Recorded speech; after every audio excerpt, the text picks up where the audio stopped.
My name's Stacia Demos Mills, and I am a longtime Broad Ripple, Butler Tarkington neighbor, resident, lawyer, and I've been in practice for 20 years, which is hard to believe I've been doing anything for 20 years. But I love my work, and I'm excited to join my friend Sarah to share some information with y'all. Hey guys, Sarah McClammer, also an estate planning attorney, live in Meridian Kessler, just moved my office to Meridian Kessler, so I never have to leave. I'm always here. Been practicing over 10 years and been doing estate planning for the last 6 years.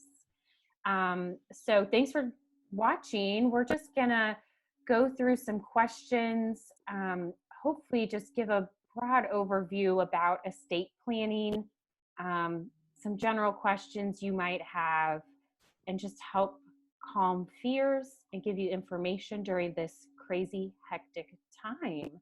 So, Stacia, you ready to get started?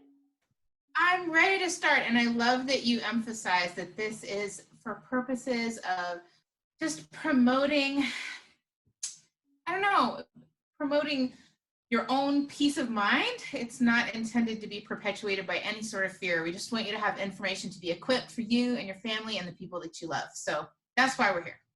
Exactly. And I think we don't want to come from a place of fear and tell you that something bad is going to happen if you don't have these documents in place. It's simply if you have questions, if you have concerns, hopefully this can help.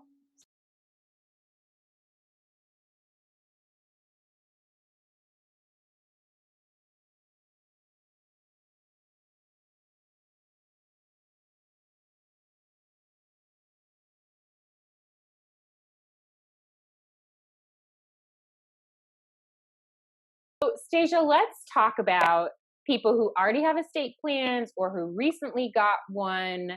So let's talk about just generally what they should do with their estate plan, but also pandemic-wise, how can they set themselves up in a good position if they need to use those documents? So first of all, where do you recommend that clients keep their finalized estate plan documents? Sure. Well, I think you and I have had a few conversations about how there's a healthy debate, even among our colleagues, about where to keep these things. So when you do your wills, you have these original documents, which many attorneys, Sarah and I included, we scan them and we immediately provide you with PDFs of those. So you have those handy. I do not, my office does not have a policy of hanging on to the originals. I don't have one of those giant vaults in the catacombs somewhere. Some law firms do, mine does not. So we do provide the originals to our clients. And so our clients get to determine, okay, what's a secure place to store these documents? So, of course, a lot of folks think immediately of a safe deposit box. Which that can be a good option as long as I always recommend that another trusted person besides you can access it. Because and your spouse, yeah, exactly. Because if another person doesn't have the legal authority to access it, then I've had to get a court order to do that before, and that wastes time and it's fairly miserable. So hire a locksmith to get into them. You know where the key is? I sure have. It's expensive. It is expensive. Yeah, so that's one option. So some people keep them there. Some people also have secure lock boxes at home or safes at home. Same rules apply, right? Just somebody else needs to know where the key is. Somebody else needs to know where it is. And I think I may have mentioned to you once, and this is entirely true. I've had several sweet clients keep them wrapped in giant freezer bags in their freezer because they figure that it is waterproof and fireproof, at least sort of, and that somebody someday is going to clean out the freezer. I do not recommend this for most people, right? I do, however, recommend that you tell the agents that you named in your documents where they can get these. For your advance directives, now I'm telling folks, provide PDFs to your named agents so that they can immediately access them. Some clients also go so far even now as to provide their financial powers of attorney to their banking institution or to their all financial institutions, because, and you can talk about this, it can take a while, even when you present a perfectly validly drafted financial power of attorney to a financial institution, for them to recognize the legal authority of your agent. So Right. you could talk a little more about that, like what you do with them and who else might need them. So banks can be tricky. They are, reasonably suspicious of powers of attorney. So normally the process is, your agent would have to take it to the bank, get it approved by their legal department. Depending on the size of the bank, some of the big national banks, it takes days and even longer. And so if there is an emergency or an event where somebody needs to access your money very quickly, it can be challenging. Most banks I found, they have their own forms that you can name a power of attorney for that specific account through a form the bank already has. And so if you go in there, many of them do. Or a co-owner, if you have a very trusted person that you can name as a co-owner, a spouse, depending on how you handle your finances, some other trusted person you can name as a power of attorney or a co-owner, that then in the future, if they need immediate access to those accounts, those are there. I just always tell people, just think about the comfort level you have with those people, to name as, immediately name them. But yeah, otherwise just sharing those documents with your trusted people, knowing who tell your trusted people who your attorney is, because we keep at least copies of documents, digital files. We have procedures about who those documents can go to, but anybody named in the document is entitled to receive, whoever's acting as your agent is entitled to receive those documents from us. And so, Can I back up 2 steps? Mm-hmm. So let me back up 2 steps. Just, you were talking about possibly naming a trusted person also as a co-owner on financial accounts, which you can do if you trust them implicitly, because the legal ramification of that, of course, is if you pass, they own that asset entirely. So there is a big difference between adding somebody as a joint owner and adding somebody only in their agency capacity with signatory under a power of attorney. There is a huge difference. So make sure that you clarify that with your banking institution if you're going to do something like that. Because joint owner, they own it. A signatory or power of attorney doesn't own it. Right. If you're no longer it. Mm-hmm. So sorry to hijack that part. That's great. I think the other thing I encourage clients to think about is, like, once you have these estate planning documents, your work is not necessarily done. I think things I tell people that are helpful for your agents to have, just imagine taking over somebody else's life. Let's say, for instance, they're still alive or they've passed away. How do you get their bills? Do you know where they bank? Do you know what their passwords are? And so all of those things are important to share with them, and in some way or another. And, it's also just a good exercise in organizing your own life. Passwords. Oh my gosh.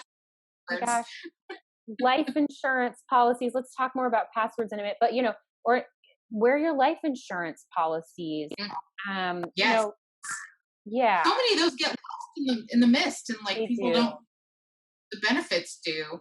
And while we're talking about life insurance as a beneficiary designated asset, please, for the love, review your beneficiary designations after you complete your estate plans. Because let's talk about beneficiary designated assets, those assets go to the beneficiary that you've named. And one thing that I talk to clients about, if they're a married couple with kids, your spouse might still be your primary, but your contingent might be a trust for your kids that you set up under. You absolutely have to check that and amend that so that your estate planning goals are realized. Otherwise, I don't know you, but I have seen more cringeworthy situations where, like, an ex-spouse is still listed on a beneficiary designation, or a child that is not going to be financially capable of handling something outright. Or a minor child.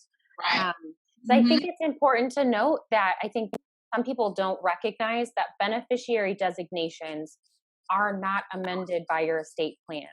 Your estate plan does not direct those. So if you name your spouse and you get divorced, or you're, Where separated but still married, any of I've that. seen that a bunch. I wish I Yeah. hadn't.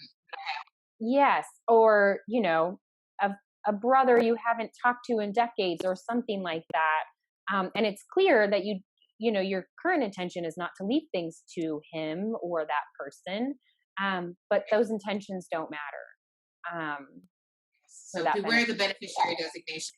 And two, let's talk a little bit about healthcare, power of attorney, and advanced directives. So in the age of electronic charts and sharing information, you can have these on file with your healthcare provider.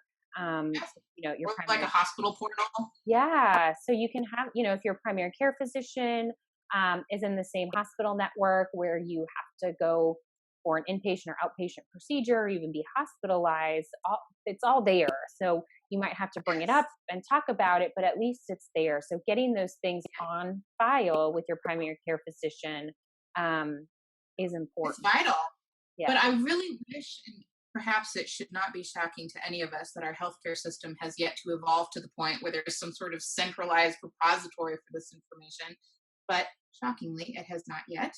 At some point, that would be wonderful, because you're right. How else are care providers, if you're on vacation or something, how are they to know? And so, like you mentioned, there's a few other options now for people.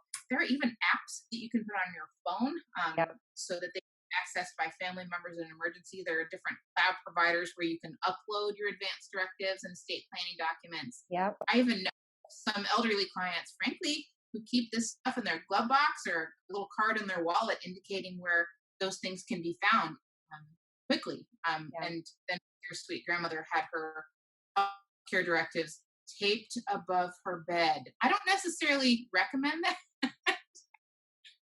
but she That's had very clear wishes. really cute. Fridge. Oh, yeah. There are certain advanced directives like a DNR if you still live at home, or a post form, a physician order for scope of treatment that you can, and they, put on your fridge so first responders come to your house. Yep. Do. And your doctor prepares those for you. Right. Your doctor prepares a post form or a DNR form. A lawyer Right. does not. Yes. Those are not lawyer documents. So, well, if you've made it this far, thanks for watching, everyone. We hope we provided some level of comfort or at least information during this crazy time. So again, I'm Sarah McClammer. Hopefully the contact information is displaying on the bottom of this screen so you can contact us, but feel free to reach out and we'd be happy to answer more specific questions that you have. We would. And thank you, Sarah, for having me join you. And I'm Stacia Demos Mills. I'm so glad that we had this conversation. I hope it's helpful to all of you. And boy, do we just wish all of you and yours all of the peace and courage that you need during these days. And either Sarah or I are happy to act as a resource to you or connect you as needed. I feel like both Sarah and I believe that our work is as much of a calling as it is a vocation. So That's right. please Yeah. Invite you to, any legal question you have, we'll at least direct you to the right person if we can't answer that. I think both of us do that. We know a lot of attorneys. That we do. Fortunately, unfortunately. But anyway, well, thanks everyone. Thank you. Be well. Bye.